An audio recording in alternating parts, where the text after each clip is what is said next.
My name isn't relevant to the file. In this department, we handle locations the same way we handle people. A place can be active, a place can be retired, a place can be erased.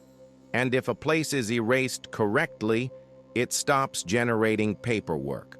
That is the rule. That is the reason this department exists.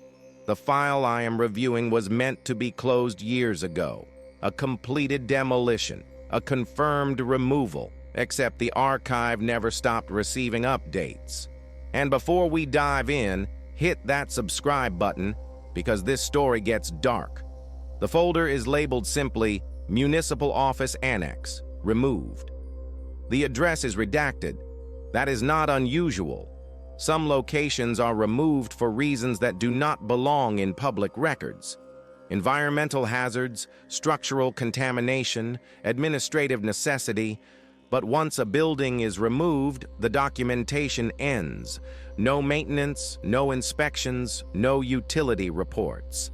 This file contains all of those: monthly electrical summaries, water usage reports, fire safety confirmations, access control audits, all stamped, all signed, all processed, every document dated after the official demolition. The annex was authorized for demolition on June 18, 2016. The first post-removal document arrived July 2, 2016. 2 weeks later, as if the building had not been informed. My assignment was routine, a closure audit. Files that should have stopped generating records but did not are reviewed, corrected, and closed. Most cases are simple. An automated system never shut down. A contractor failed to update a database. A billing loop was left running. This file was different, not because it was dramatic, because it was consistent. The annex behaved like a building that still existed, and buildings that exist create obligations. Obligations create paperwork. I opened the file. The first section covered utilities, not estimates, actual readings. Electrical draw consistent with corridor lighting and elevator operation. Water usage too low for occupancy, but too high for vacancy. Gas listed as standby. Elevators do not draw power unless they move. Heating systems do not maintain standby if they are disconnected. At the bottom of every report was the same sentence: no service interruption reported. The next section contained maintenance requests. Replace fluorescent bulbs in North Corridor. Inspect fire extinguishers on Level 1. Adjust stairwell door hinge on Level 2. One request noted humidity affecting a stairwell door. That detail mattered. Humidity is not theoretical. It is experienced. The work order was marked complete. Technician ID T-3381. Time on site 18 minutes. The annex had been gone for more than a year. One document appeared repeatedly throughout the file. A municipal service log. It read, Municipal Facilities, Service Log Location, Office Annex, Code ANN-09. Date, March 14, 2018. Technician ID T-3381. Work performed. Replaced 3 fluorescent bulbs in North Corridor. Adjusted stairwell door hinge, Level 2. Cleared obstruction near intake desk. Notes. Lighting delay persists approximately 2 seconds after switch activation. Condition observed previously. No progression noted. Technician comment. Building responds normally once inside. Status. Completed. Keycard access logs followed. Keycard systems do not only record entry, they record failures. Low signal strength. Battery warnings. The annex logs contained all of this. Denied access at 2:14. Signal degradation in East Wing reader. Battery replacement alert for South stairwell lock. The logs included temporary access cards assigned to external reviewers. One card was assigned to Archive Liaison, Night Review. The ID number did not match mine. The name field was blank. Public records contradicted everything. Municipal registries listed the annex parcel as cleared. Aerial imagery showed an empty lot with temporary fencing. No structure, no foundation shadow. The archive disagreed. And archives do not disagree accidentally. They repeat. The file contained video evidence, security footage labeled routine. The hallway footage showed fluorescent lighting, municipal carpet, and evacuation signage. Nothing moved. Then the lights dimmed in sequence. A shadow crossed the wall, no figure attached. The timestamp continued uninterrupted. The clip ended at exactly 1 minute.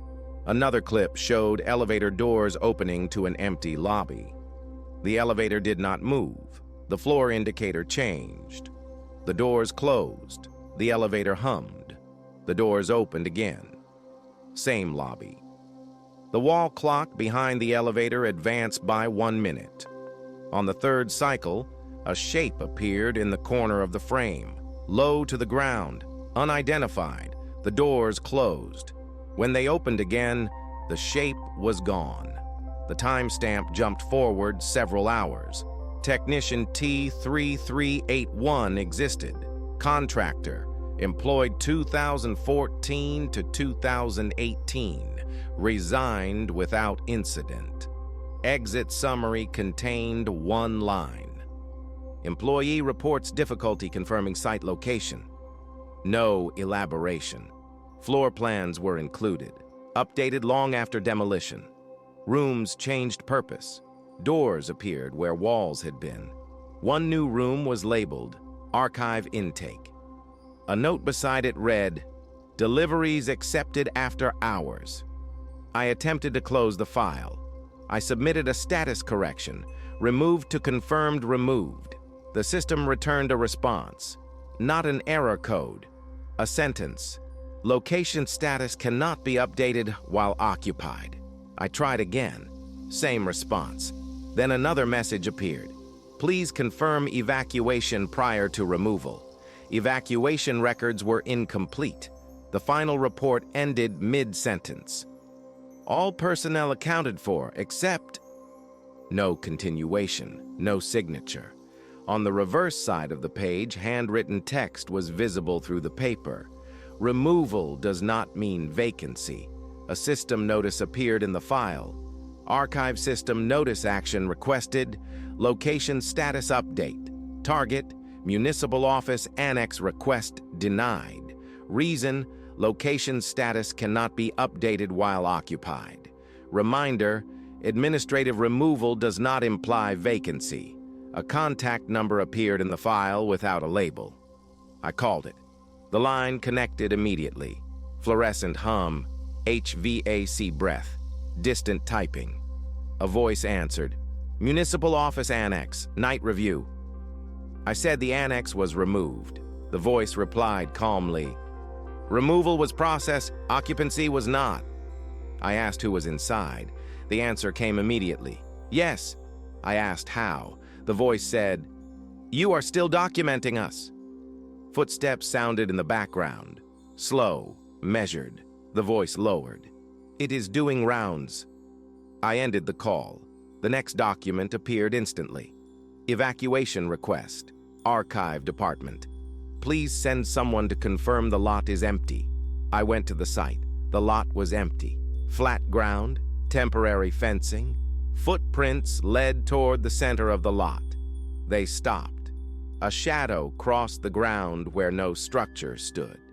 The air beyond the fence was cooler. My fingertips smelled faintly of old carpet and disinfectant. The file updated again. Removal update. Partial structure removed from public reference. Structure remains in operational use. Occupancy status, active. Instruction appended. Do not attempt second removal. People believe removal is physical. Demolition, dust, cleared space. But removal can be administrative. A place can be erased from records long before it leaves reality. And when reality disagrees, reality is not always corrected. The annex was not gone. It had simply been removed from the list of places people were allowed to acknowledge. That kind of removal is not an ending. It is a separation. The file remains open. Removal was administrative. The building was never informed. If a place is still occupied after it has been removed, who is responsible for what remains inside? Let me know in the comments what you think. And if you want more stories about places where history refuses to stay buried, check out these videos next. Thanks for watching.